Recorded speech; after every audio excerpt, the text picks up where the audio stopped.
ইতালির রোমে বাংলাদেশি অধ্যুষিত এলাকা তোরপিনাতারায় কার্লো পিজ্জাকানে স্কুলের আয়োজনে টেস্ট দ্য ওয়ার্ল্ড নামে বহুজাতিক সংস্কৃতির মেলবন্ধন অনুষ্ঠিত হয়েছে।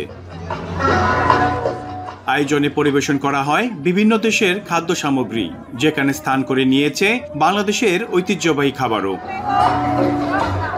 প্রায় এক যুগ ধরে এই আয়োজনের মধ্য দিয়ে বিভিন্ন জাতিগোষ্ঠীর মধ্যে তৈরি হয়েছে মেলবন্ধন।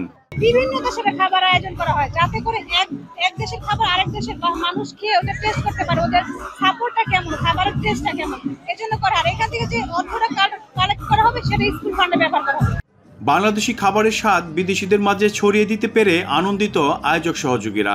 টেস্ট দি ওয়ার্ল্ড এমন একটি আয়োজন, বিশ্বের সমস্ত দেশের খাবারের সাথে আমাদের বাংলাদেশিদের খাবারও পরিচিত হয়। বিদেশিরা আমাদের বাংলাদেশি খাবারকে খুবই ভালো বলছে, ওরা খুবই পছন্দ করছে।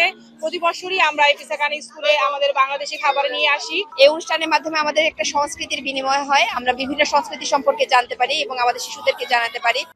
বিশ্বের বিভিন্ন দেশের ঐতিহ্যবাহী খাবারের সাথে বাংলাদেশি খাবারের স্বাদ নেওয়ার সুযোগ পাওয়ায় খুশি স্থানীয়রা।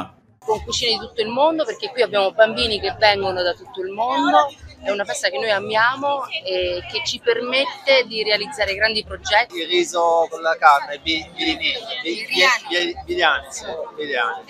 È buonissimo, è la prima volta che lo assaggio ed è veramente speciale.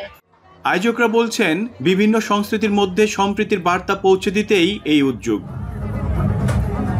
Test the world এমন একটি আয়োজন, এটির মাধ্যমে একটি স্কুলের অর্থ সংগ্রহের পাশাপাশি জানান দেওয়া হচ্ছে শিশুদেরকে বিশ্ব সংস্কৃতি এবং বিভিন্ন দেশের খাবারের স্বাদ, যেখানে রয়েছে বাংলাদেশের খাবারও। এবং এই আয়োজনটি আগামীতেও অব্যাহত থাকবে বলে জানান সংশ্লিষ্টরা।